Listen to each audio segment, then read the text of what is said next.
মুরলির তারিখ 13ই মার্চ 2025। মুরলির শিরোনাম, সত্যযুগী পদের আধার হল পড়াশোনা। যারা পুরানো ভক্ত হবে তারা পড়াশোনাও ভালোভাবে করবে এবং ভালো পদও পাবে। প্রশ্ন, যারা বাবার স্মরণে থাকে তাদের লক্ষণ কেমন হবে? উত্তর, স্মরণে থাকা বাচ্চাদের গুণ ভালো হবে। তারা পবিত্র হতে থাকবে, রয়্যালিটি আসতে থাকবে, নিজেদের মধ্যে ক্ষীরখণ্ড অর্থাৎ দুধ চিনির ন্যায় মিলেমিশে মিষ্টি হয়ে থাকবে, অপরের দোষ না দেখে নিজেকে দেখবে। তাদের এ কথা বুদ্ধিতে থাকে যে যে করবে সে পাবে। ওম শান্তি। বাচ্চাদের বোঝানো হয়েছে যে ভারতের যে আদি সনাতন দেবী দেবতা ধর্ম তার শাস্ত্র হল গীতা। এই গীতাকে গেয়েছে তা কেউ জানে না। এ হল জ্ঞানের কথা। বাকি এই হোলি ইত্যাদি আমাদের নিজেদের কোনো উৎসব নয়, এ হল ভক্তিমার্গের উৎসব। আমাদের উৎসব হল কেবল এক ত্রিমূর্তি শিবজয়ন্তী। ব্যাস, শুধু শিবজয়ন্তী কখনো বলা উচিত নয়। ত্রিমূর্তি শব্দটি না প্রয়োগ করলে মানুষ বুঝবে না। যেমন ত্রিমূর্তির চিত্র রয়েছে, নিচে লেখা উচিত, দৈবিশ্বরাজ্য আপনার জন্মসিদ্ধ অধিকার। ভগবান শিব তো বাবাও, তাই না? তিনি অবশ্যই আসেন, এসে স্বর্গের মালিক বানিয়ে দেন। স্বর্গের মালিক হয়েছে এই রাজযোগ শেখার কারণে। চিত্রের মধ্যে তো অনেক জ্ঞান রয়েছে। চিত্র এমনভাবে বানানো উচিত যা দেখে মানুষ ওয়ান্ডার হয়ে যায়। তাতেও যারা অনেক ভক্তি করেছে তারাই সঠিকভাবে জ্ঞানকে গ্রহণ করতে পারবে। যারা ভক্তি কম করেছে তারা জ্ঞানও কম গ্রহণ করবে, তাই তাদের পদপ্রাপ্তিও কম হবে। দাসদাসীও তো নম্বরের ক্রমানুসারেই হয়, তাই না? সবকিছুর আধার হল পড়াশোনা। তোমাদের মধ্যে অনেক অল্প সংখ্যকই রয়েছে যারা ভালোভাবে যুক্তি সহকারে কথা বলতে পারে। ভালো ভালো বাচ্চাদের অ্যাক্টিভিটি অর্থাৎ কাজকর্ম ভালো হবে। গুণও সুন্দর হওয়া উচিত। যত বাবার স্মরণে থাকবে ততই পবিত্র হতে থাকবে আর রয়্যালটিও আসতে থাকবে। কোথাও কোথাও শূদ্রদের আচার আচরণও অনেক ভালো হয়, আর এখানে ব্রাহ্মণ বাচ্চাদের আচার আচরণ এমন যে শিক্ষা আর জিজ্ঞাসা করো না। তাই তারা অর্থাৎ অজ্ঞানীরাও বলে যে এদের ঈশ্বর পরাণ। তাই বাচ্চাদের আচার আচরণ এমন হওয়া উচিত নয়। অত্যন্ত মিষ্টি ক্ষীরখণ্ড হওয়া উচিত। যে যেমন করবে সে তেমনই পাবে, না করলে পাবে না। বাবা ভালোভাবেই বোঝাতে থাকেন। সর্বপ্রথমে অসীম জগতের পিতার পরিচয় দিতে থাকো। ত্রিমূর্তির চিত্র তো খুবই সুন্দর, স্বর্গ আর নরক দুই পিঠে রয়েছে। গোলকের চিত্র পরিষ্কারভাবে রয়েছে। যে কোনো ধর্মাবলম্বীকেই তোমরা গোলক বা কল্পবৃক্ষের সাহায্যে বোঝাতে পারো যে এই হিসেবে তো তোমরা স্বর্গ অর্থাৎ নতুন দুনিয়ায় আসতে পারবে না। যে ধর্ম সর্বাপেক্ষা উচ্চ ছিল, সর্বাপেক্ষা সমৃদ্ধশালী ছিল, সেই সর্বাপেক্ষা দরিদ্র হয়ে গেছে। যে সর্বপ্রথমে ছিল সংখ্যাও তার অধিক হওয়া উচিত। কিন্তু হিন্দুরা অধিক মাত্রায় অন্যান্য ধর্মে পরিবর্তিত হয়ে গেছে। নিজেদের ধর্মকে না জানার কারণে অন্যান্য ধর্মে কনভার্ট হয়ে গেছে বা নিজেদের হিন্দু বলে। নিজেদের ধর্মকেও জানে না। ঈশ্বরকে অনেক ডাকতে থাকে, শান্তি দাও, কিন্তু শান্তির অর্থই জানে না। একে অপরকে শান্তি প্রাইজ দিতে থাকে। এখানে বাবা তোমাদের অর্থাৎ বিশ্বে শান্তি স্থাপনের নিমিত্ত বাচ্চাদের বিশ্বের রাজত্বের প্রাইজ দিয়ে থাকেন। এই পুরস্কারও পুরুষার্থের নম্বরের ক্রমানুসারে প্রাপ্ত হয়। দিয়ে থাকেন ভগবান বাবা। পুরস্কার কত বড়! বিশ্বের সূর্যবংশীয় রাজত্ব। বাচ্চারা, এখন তোমাদের বুদ্ধিতে সমগ্র বিশ্বের হিস্ট্রি, জিওগ্রাফি, বর্ণ ইত্যাদি সবকিছুই রয়েছে। বিশ্বের রাজত্ব নিতে হলে কিছু পরিশ্রমও করতে হবে। পয়েন্ট তো খুবই সহজ। টিচার যা কাজ দেয় তা করে দেখানো উচিত, যাতে বাবা দেখেন যে কার মধ্যে সম্পূর্ণ জ্ঞান রয়েছে। অনেক বাচ্চারা তো মুরলির উপর ধ্যানও দেয় না, রেগুলার মুরলি পড়ে না। যে মুরলি পড়ে না সে কিভাবে অন্যের কল্যাণ করবে? অনেক বাচ্চারা আছে যারা অপরের কল্যাণ করে না, না নিজের কল্যাণ করে, না অপরের করে। তাই অশ্বারোহী, পেয়াদা ইত্যাদি বলা হয়ে থাকে। মহারথী অতি অল্পই রয়েছে। নিজেরাও বুঝতে পারে কে কে মহারথী। তারা বলে যে গুলজার দাদিকে, কুমারকা অর্থাৎ প্রকাশমণি দাদিকে, মনোহর দাদিকে পাঠাও, কারণ নিজে তো অশ্বারোহী আর ওনারা তো মহারথী। বাবা সব বাচ্চাদেরকেই ভালোভাবে বুঝতে পারেন। কারোর উপরে আবার গ্রহের দশাও বসে থাকে, তাই না? কখনো ভালো ভালো বাচ্চাদের কাছেও মায়ের তুফান এলে তারা তাল জ্ঞানহীন হয়ে পড়ে। জ্ঞানের দিকে অ্যাটেনশনই যায় না। প্রত্যেকের সার্ভিসের মাধ্যমে বাবা জানতে তো পারেন, তাই না? সেবাধারী নিজের সম্পূর্ণ সমাচার বাবাকে দিতে থাকবে। বাচ্চারা, তোমরা জানো যে গীতার ভগবান আমাদের বিশ্বের মালিক বানাচ্ছেন। অনেকেই আছে যারা গীতাও কণ্ঠস্থ করে নেয় আর হাজার হাজার অর্থ উপার্জন করে। তোমরা হলে ব্রাহ্মণ সম্প্রদায়, যারা পুনরায় দৈবী সম্প্রদায়ে পরিণত হও। সকলেই নিজেকে ঈশ্বরের সন্তান বলে পুনরায় বলে দেয় যে আমরা সকলেই ঈশ্বর। যে যেমন পারে তেমনই বলতে থাকে। ভক্তিমার্গে মানুষের অবস্থা কেমন হয়ে গেছে। এই দুনিয়ায় লৌহযুগীয় অর্থাৎ আয়রনেজেড অপবিত্র। এই চিত্রের মাধ্যমে ভালোভাবে বোঝাতে পারবে। সঙ্গে দৈবগুণও চাই, অন্তরে বাইরে সততা চাই। আত্মাই অসত্য হয়ে গেছে, একেই পুনরায় সত্য পিতা সৎ বানান। বাবাই এসে স্বর্গের মালিক বানান, দৈবগুণ ধারণ করান। বাচ্চারা, তোমরা জানো যে আমরা এমন অর্থাৎ লক্ষ্মীনারায়ণ সম গুণবান হতে চলেছি। নিজেকে যাচাই করতে থাকো যে আমাদের মধ্যে কোন আসুরি গুণ নেই তো। চলতে চলতে মায়ার থাপ্পড় এমনভাবে পড়ে যে তোমরা একেবারে অধঃপতনে যাও। তোমাদের জন্য এই জ্ঞান আর বিজ্ঞানই হল হলিধুরিয়া অর্থাৎ বিকাররূপী অসুরের বিনাশ, ভগবানের সঙ্গে রঙে নিজেকে রানিয়ে নেওয়া।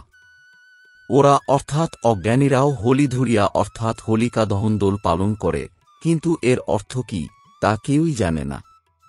বাস্তবে এ হল জ্ঞান আর বিজ্ঞান, যার দ্বারা তোমরা নিজেদের অতি উচ্চে নিয়ে যাও। ওরা তো কি সব করে ধুলো মাটি দেয়, কারণ এ হল চরম পর্যায়ের নরক। নতুন দুনিয়ার স্থাপনা আর পুরানো দুনিয়ার বিনাশের কর্তব্য বা পাঠ চলছে।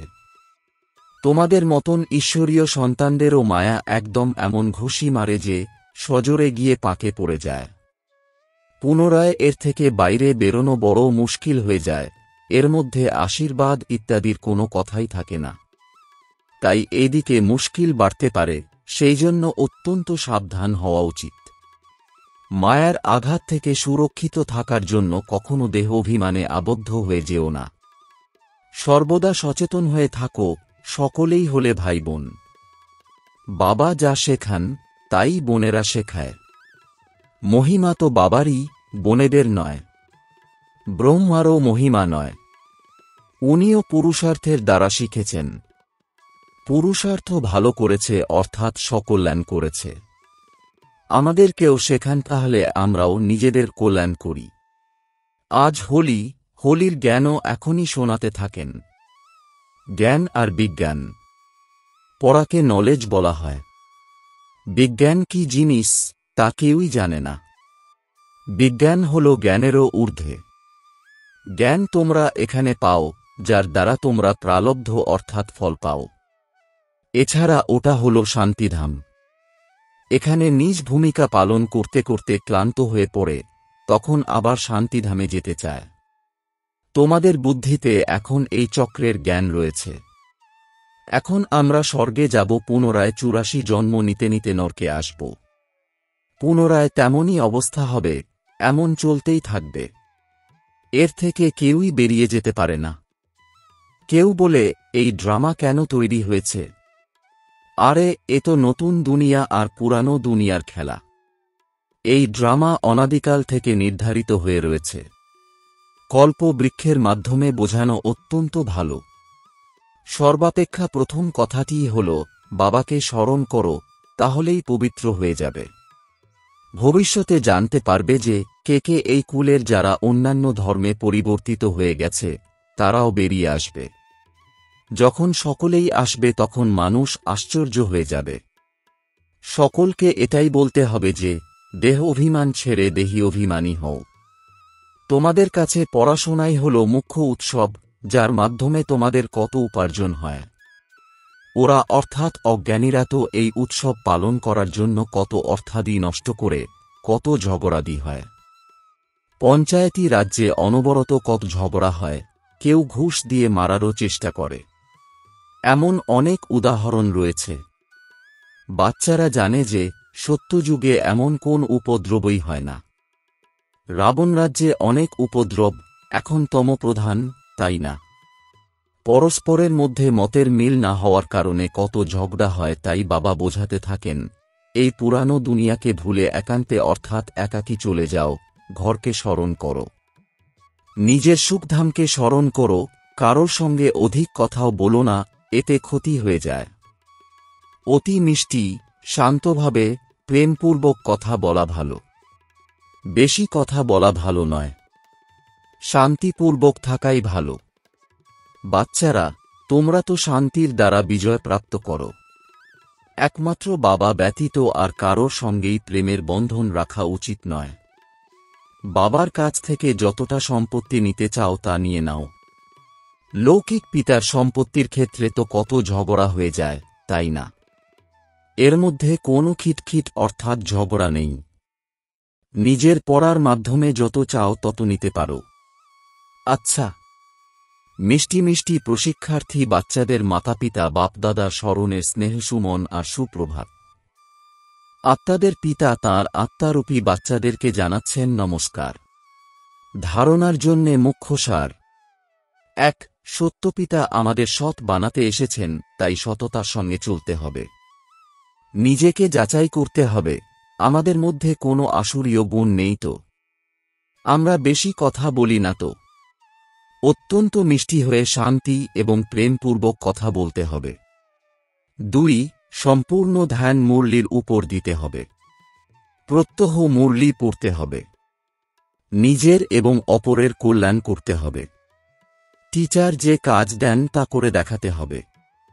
বরদান, হোলি শব্দের অর্থকে জীবনে ধারণ করে পুরুষার্থের স্পিডকে আরও তেজময় করা তীব্র পুরুষার্থী ভব। এর বিস্তার, হোলি অর্থাৎ যা কিছু হয়ে গেছে, পাস্ট হয়ে গেছে, সেগুলিকে সমাপ্ত করে দাও। অতীতকে বিন্দু লাগিয়ে এগিয়ে চলা, এটাই হল হোলি মানানো। অতীতের কথা এমন অনুভব হবে যেন অনেক পুরানো কোনো জন্মের কথা। যখন এইরকম স্থিতি হয়ে যাবে তখন পুরুষার্থের স্পিড তেজ হয়ে যাবে। তো নিজের বা অন্যদের পাস্ট হয়ে যাওয়া বিষয়কে কখনো চিন্তনে নিয়ে আসবে না, বুদ্ধিতেও রাখবে না, আর বর্ণন তো কখনোই করবে না, তবেই তীব্র পুরুষার্থী হতে পারবে। স্লোগান, স্নেহই হল সহজ স্মরণের সাধন, এই জন্য সদা স্নেহী থাকো আর স্নেহী বানাও। মাতেশ্বরীজির অমূল্য মহাবাক্য। ১. গুপ্ত বন্ধনযুক্ত অর্থাৎ বাঁধেলি গোপিকাদের গায়ন।